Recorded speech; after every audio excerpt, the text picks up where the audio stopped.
It is another Sunday, and I'm super delighted to have you back. Do not forget, even though work begins on Monday, the week actually starts on Sunday, so take a bit of time to lay out your week.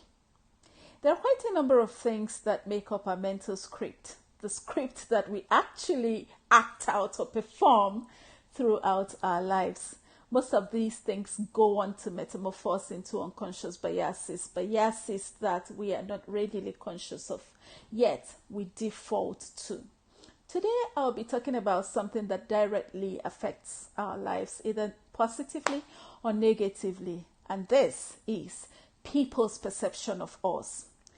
Either in the names we are called, the body language around us, the things that people have said to us, and things like that. Growing up, I have been called quite a number of names. My mother, for instance, believed so much that I was quite a lazy child, and she didn't hide her displeasure. And she seized every opportunity to tell me how lazy I was. The neighborhood people, both the children and adults, a lot of people called me a Greek fowl. I think that was to project how soft, how delicate they felt that I was. This carried on to adulthood. I remember my first boss. I think she was quite protective of me. She wouldn't let me do quite a number of tasks in the office, and she would always tell me that I was a jibota. Although I don't think that I am a jibota or was a jibota, but I think that people just look at me and think that I'm, quite a feeble, soft, and delicate person. But actually, I don't think that I am.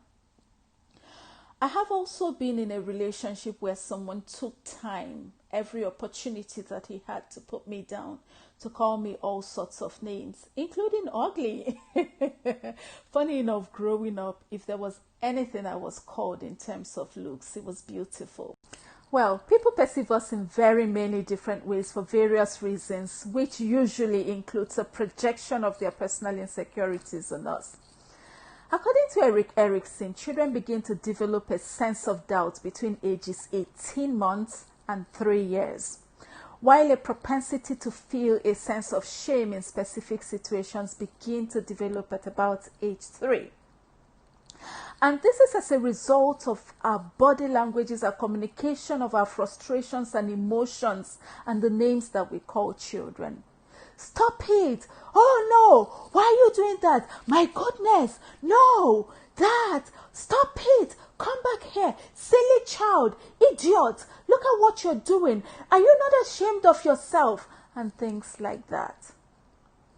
Every time we communicate an emotion, a word, and a body language to a child, it registers in that child's mental script.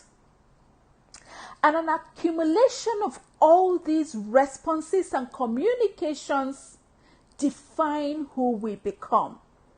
And that is why, according to William James, by the time we are adults, many of us are living just a small portion of our mental and physical capacities.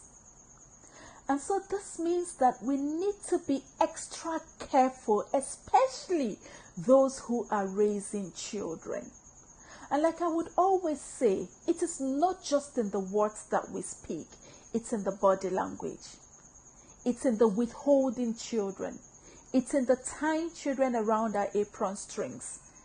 It's in the not encouraging children, not creating stages for them to perform, not having positive expectations of our children.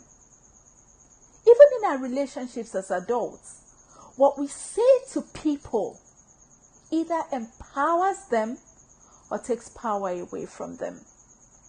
But I would say to every one of us, like I think I heard John DeMartini say, give yourself permission to be great. If you have been called a negative name, rename yourself. If people have projected to you that you are weak, you're feeble, you're soft, you're incapable, you're stupid, rename yourself. When I was going through that turbulent relationship, one thing I did for myself was I got a book and a paper and I started writing everything I believe my name means. And there's something about a name. You know, the Igbos have this thing. We really don't say good morning in Igbo culture. We hail ourselves. You give a child a name, but when the child comes to age, he takes a name to himself. So growing up, when we met elders, you know, our parents would usually remind us to say Eza Kobi or Ezudebulu. These are names that these people have taken to themselves to project the kind of lives that they want. So I would say to you again today, rename yourself. Rewrite your mental script intentionally and consciously. So until I come your way again next week, be well and live your best life.